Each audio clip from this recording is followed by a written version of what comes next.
तो रामचरितमानस की चौपाई से हटकर एक छोटा सा अलग प्रसंग सुनाते हैं।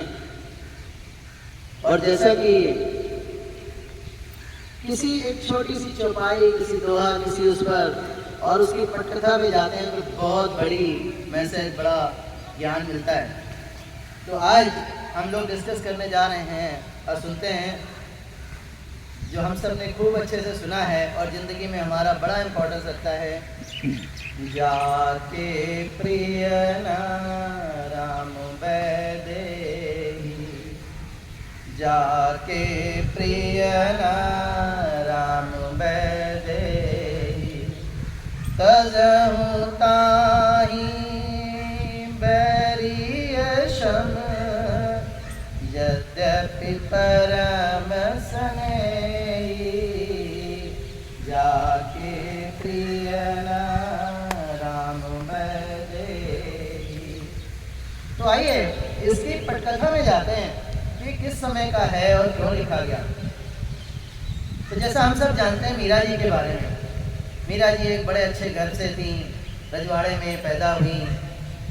ऐसी लागी लगन मीरा हो गई मगन, ऐसी लागी लगन मीरा हो गई मगन, वो तो गली गली हरि गुण गाने लगी, ऐसी लागी लगन मीरा हो गई मगन।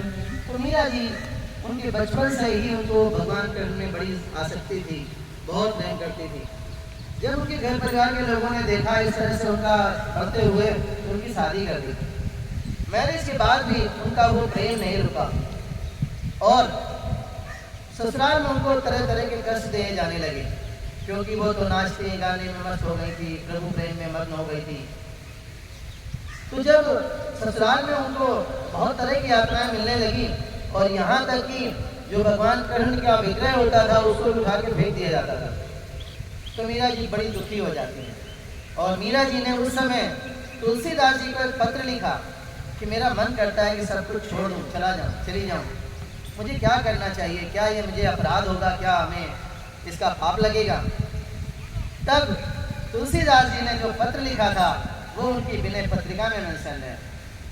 जाके प्रिय न राम वैदेही, जाके प्रिय न राम वैदेही, तजिए ताहि कोटि बैरी सन, यद्यपि परम स्नेही, जाके प्रिय न राम वैदेही। तो तुलसीदास जी पत्र लिख करके, क्योंकि उस समय मोबाइल या उसका तो जमाना था नहीं, पत्राचार ही होता था, तो तुलसीदास जी उनको समझाते हैं और लिख करके भेजते हैं कि जिसके, और हमें ये समझना बहुत ज़रूरी है कि जब हम राम और कृष्ण की बात करते हैं तो दोनों एक ही हैं। तो जिसके भी राम जी प्रिय नहीं है, वो कितना भी स्नेही क्यों ना हो, उसे हमें छोड़ देना चाहिए, इसमें कोई पाप नहीं होता है।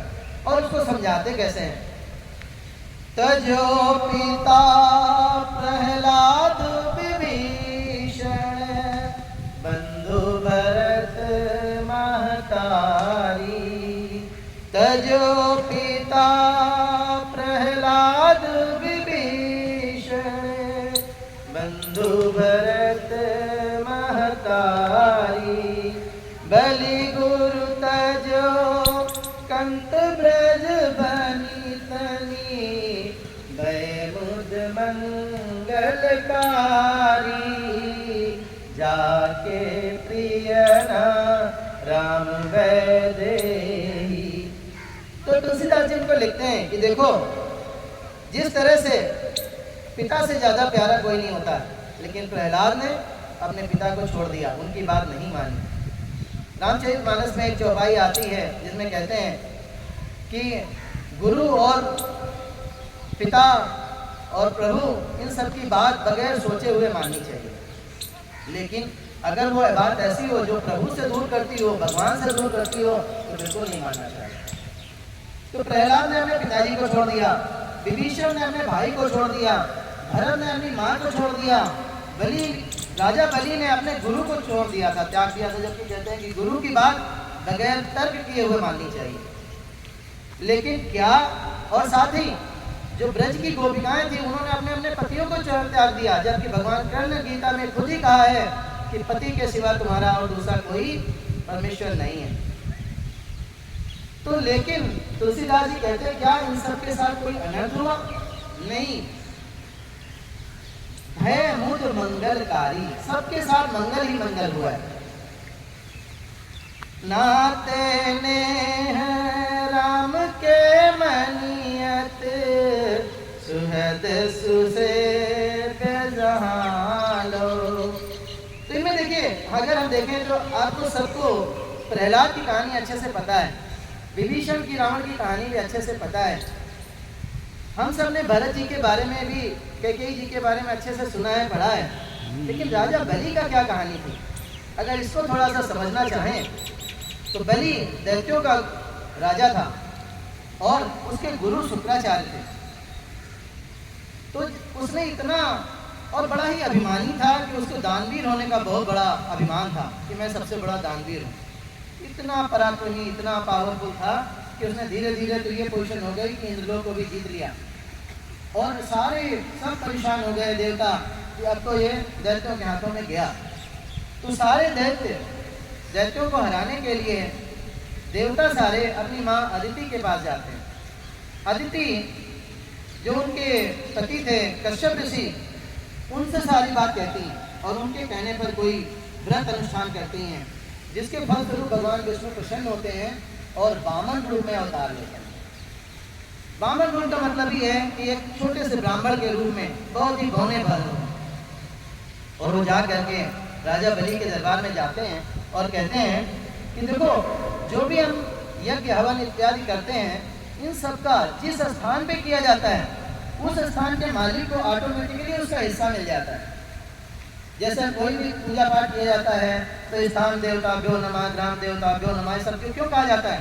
क्योंकि इन सबको इनवाइट किया जाता है और उनको उनका हिस्सा अपने आप मिल जाता है। तो उन्होंने कहा कि जितना भी मैं करता हूँ उस सबका हिस्सा तो आपको चला जाता है, इसलिए मुझे छोटी सी जगह दे दो जहाँ मैं बैठ करके जिसका मालिक मैं हो जाऊँ और वहाँ पर मैं पूजा पाठ करूँ। बोले क्या चाहिए, ले लो जितना लेना हो, क्योंकि तो दानवीर था, सब कुछ राजपाट सब देने को तैयार हूँ, क्योंकि तीनों लोग उसके हाथ में थे। उन्होंने कहा नहीं, मुझे तो बस इतनी चाहिए आसन जमाने भर की जगह, यानी 3 पैर केवल मुझे आसन जमाने भर के लिए चाहिए।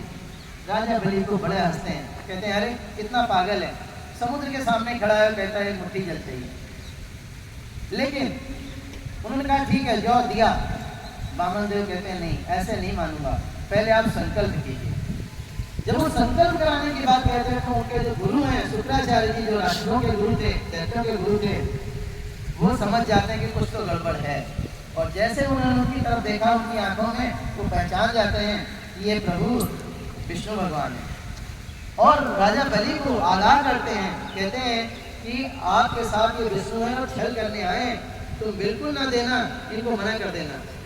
और वो संकल्प ना कर सके इसलिए जा करके उनके कमंडल में जा करके बैठ जाते हैं, जिससे जब जल ही नहीं गिरेगा तो संकल्प कैसे करेंगे। वामन देव क्या करते हैं, छोटी सी लकड़ी उठाते हैं और उसकी नली में डालते हैं, जिससे कि शुक्राचार्य की एक आंख फूट जाती है और वो बहुत परेशान होकर के बाहर भागते हैं। बहुत समझाते हैं राजा बलि को, लेकिन राजा बलि को अपना अभिमान था कि मैं बहुत बड़ा दानवीर हूँ।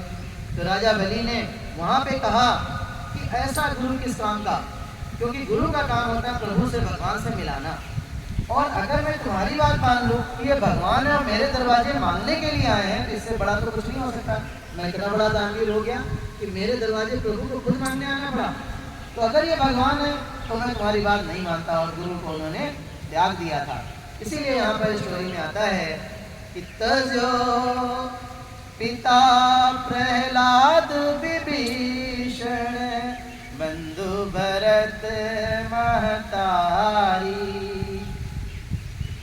बलि गुरु तजो कंत ब्रज बनी तनी, भय मुद मंगलकारी, जाके प्रिय राम बैदे।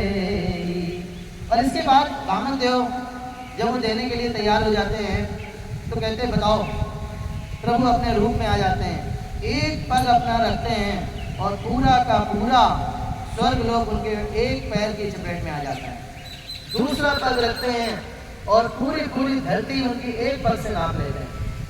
अब पूछते हैं बताओ मैं तीसरा पग कहाँ रखूं? तब बलि कहता है कि प्रभु मैं कुछ नहीं कह सकता, आप मेरे सर पे रखो। जब उन्होंने ऐसा कहा तो थोड़ी सी दया आती है और उन्होंने उसके सर पर रखा, जिससे ये पाताल लोक बच सके और उसको पाताल लोक का राजा बना दिया था। तभी बड़ी अच्छी सीख मिलती है, नर सोचे नहीं होते हैं, प्रभु सोचे तत्काल। हमारे सबके सोचने से कुछ नहीं होता, जो प्रभु चाहता है वही होता है।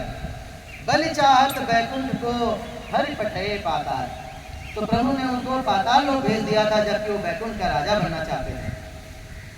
तो जाके प्रिय राम वैदेही, तो तुलसीदास जी कहते हैं नाते नेह राम के मनियत, राम जी से जो स्नेह कर सके वही नाता सबसे अच्छा है।